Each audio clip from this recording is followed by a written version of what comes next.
Blessings. Teresa Reed, the Tarot Lady, author of The Tarot Coloring Book and Astrology for Real Life. Introduction. We've all been there.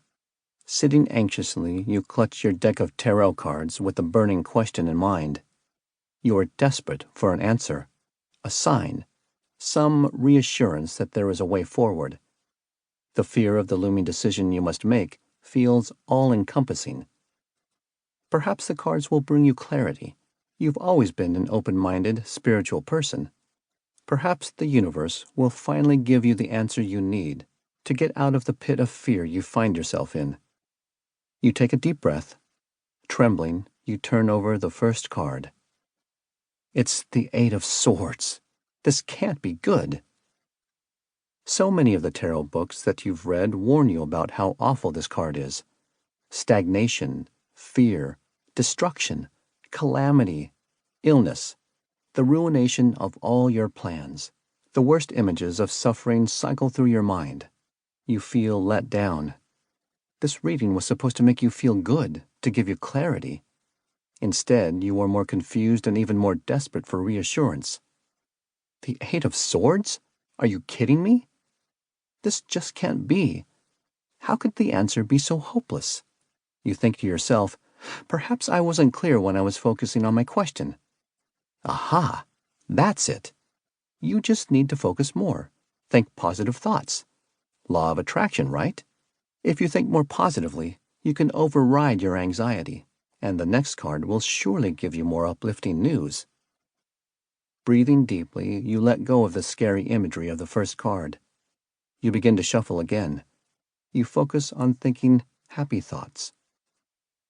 Please be the Sun card. Please be the Sun. Be positive. Happy thoughts. 10 of Cups would be good. Your mind flashes the fear of the first card you drew. You still don't know if the Eight of Swords was a fluke or a real sign of problems to come. Whatever. Time for card number 2. The Devil reversed? This is terrible.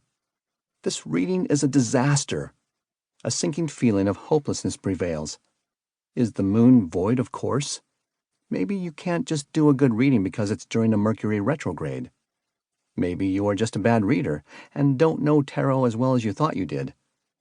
Maybe you are a great reader, but your life feels like a complete mess with no hope, no way forward. How can the Eight of Swords and the Devil reversed be anything but horrible? Everybody seems to say so.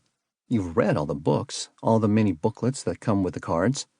It's just more bad news.